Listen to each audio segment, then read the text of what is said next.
Hello, Brent Sermon here, Midlands Home Inspections, performing a home inspection out here in Bellevue today.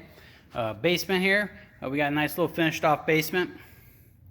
We have high-low vents to add combustible air into the utility room here for the furnace water here, providing them proper ventilation and air for proper operation. The only problem is you turn around and look here where those vents came in.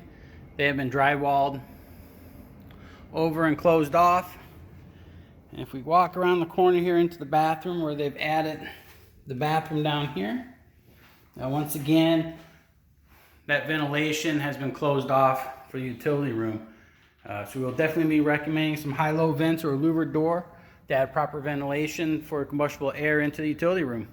Brent Zimmerman, Midlands Home Inspections. Have a great day.